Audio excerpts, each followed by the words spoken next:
While considering mechanical properties of fluids, we have to consider fluids at rest as well as fluids in motion. So, the branch of physics in which properties of fluids in motion is studied, that branch is known as hydrodynamics. And the branch in which study of properties of fluids at rest is studied, it is known as hydrostatics. Now here we consider this is a pipe.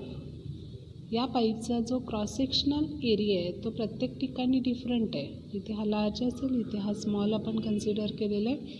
आता या पाईपमधून जर fluid flow होत असेल, या पाईपमधून जर fluid flow होत असेल तर त्याची जी डायरेक्शन आहे ती इथे दाखवलेली आहे.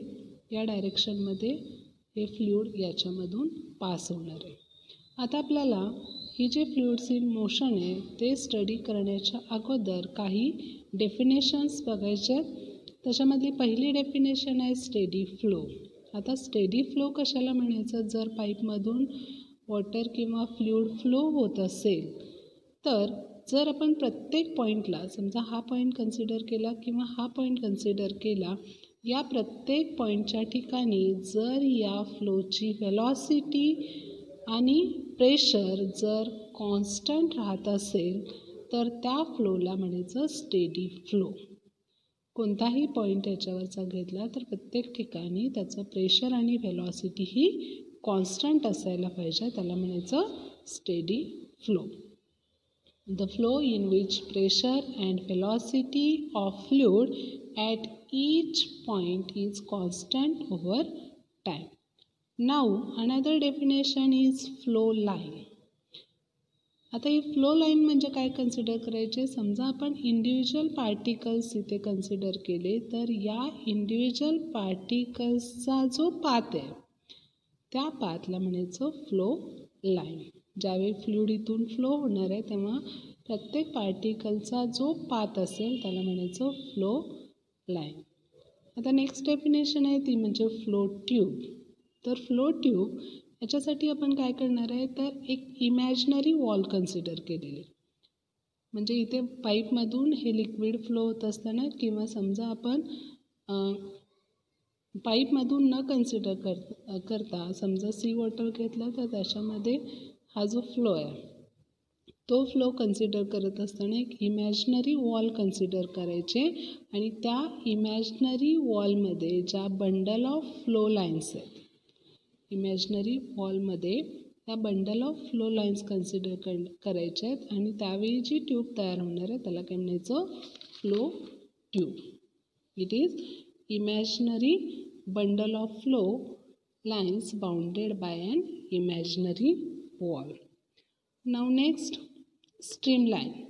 तर स्ट्रीमलाईन म्हणजे काय? तर समजा इथे हा कर्व आहे, इथे ज्यावेळी या ट्यूबमधून हे वॉटर फ्लो होईल त्यावेळी इथे हा कर्व आपल्याला मिळतोय आणि ही जी डायरेक्शन आहे ही या फ्लोच्या व्हेलॉसिटीची डायरेक्शन आपण कन्सिडर केली. तर या कर्वला जर आपण टँजंट ड्रॉ केली, या कर्वला जर टँजंट ड्रॉ केली तर त्या टँजंटची डायरेक्शन आणि फ्लोच्या व्हेलॉसिटीची डायरेक्शन दोन्ही एकाच दिशेला असतात, एकाच डायरेक्शनमध्ये असतात.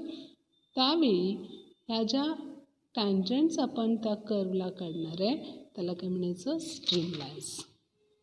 It is a curve whose tangent at any point in the flow is in the direction of velocity of the flow at that point. आता स्ट्रीमलाईन आणि फ्लो लाईन्स या स्टेडी फ्लोसाठी सेम असतील. कारण आपल्याला माहिती आहे फ्लो लाईन म्हणजे path आपण घेतोय, तो पाथ जर आपण स्टेडी फ्लो कन्सिडर केला तर स्टेडी फ्लोमध्ये हा स्ट्रेट लाईन पाथ असणार आहे. त्यामुळे फ्लो लाईन्स ह्या स्ट्रेट लाईन असतील आणि याला ज्यावेळी आपण टँजंट काढणार आहे तेव्हा यालाच आपण काय म्हणणार आहे? स्ट्रीमलाईन्स. मग स्ट्रीमलाईन्स आणि फ्लो लाईन्स दोन्ही स्टेडी फ्लोसाठी मात्र सारखे असतील. त्याच्यानंतर नेक्स्ट डेफिनेशन आहे ती म्हणजे laminar flow or streamline flow. म्हणजेच याच्यामध्ये एका लेयरच्या वरती जर स्मूथली फ्लुइड फ्लो होत असेल तर त्यावेळी जो फ्लो आहे त्याला काय म्हणायचं? Laminar flow or streamline flow. तर आपण ह्या वेगवेगळ्या डेफिनेशन्स बघितलेल्या आहेत. स्ट्रीमलाईन फ्लो असेल, लॅमिनार फ्लो असेल, फ्लो ट्यूब असेल किंवा स्टेडी फ्लो असेल किंवा फ्लो लाईन असेल. आणि नेक्स्ट आहे टर्ब्युलंट फ्लो. तर टर्ब्युलंट फ्लोमध्ये हा जो फ्लो आहे तो स्टेडी नसतो. तर त्याचा जो पॅटर्न आहे तो कंटिन्युअस चेंज होणार आहे. म्हणजे सगळे पार्टिकल्स एकाच डायरेक्शनमध्ये मूव्ह न होता त्यांची डायरेक्शन मे बी इथं काय असेल चेंज होणार आहे. त्या फ्लोला काय म्हणायचं टर्ब्युलंट फ्लो. तर जर वॉटरची व्हेलॉसिटी जास्त असेल किंवा लिक्विडची व्हेलॉसिटी जर जास्त झाली तर त्यावेळी जो फ्लो असेल तो टर्ब्युलंट फ्लो असतो. म्हणजेच इथं टर्ब्युलंट फ्लोचं एक्झाम्पल आपल्याला देता येईल फ्लडेड रिव्हर फ्लो. म्हणजे समजा पूर आला असेल तर त्यावेळी नदीचं जे वॉटर आहे तो जो फ्लो आहे तो कसा असतो टर्ब्युलंट फ्लो असतो. किंवा समजा आपण नळ जोरात चालू केला तरी त्यावेळी त्याच्यामधून जे पाणी बाहेर पडणार आहे त्याचा फ्लो हा पण काय असेल टर्ब्युलंट फ्लो असेल. पण जर आपण स्लोली तो टॅप वॉटर जर तिथून बाहेर पडत असेल तर त्यावेळी तो जो फ्लो आहे तो काय असू शकतो स्ट्रीमलाईन किंवा लॅमिनार फ्लो असू शकतो. तर स्ट्रीमलाईन आणि टर्ब्युलंट फ्लो याच्यामध्ये हे जे डिफरन्स आहे तो आपण इथं बघणार आहे. तर इथं डिफरन्समध्ये त्याची डेफिनेशनला त्याच्यानंतर प्रत्येक ठिकाणी प्रत्येक पॉईंटच्या ठिकाणी त्याची जी व्हेलॉसिटी आहे स्ट्रीमलाईनमध्ये कॉन्स्टंट असेल, टर्ब्युलंटमध्ये ती कॉन्स्टंट नसते. स्ट्रीमलाईनमध्ये ज्या स्ट्रीमलाईन्स आहेत कोणत्याही दोन स्ट्रीमलाईन्स इंटरसेक्ट होत नाहीत, त्या नेहमी पॅरलल असतात.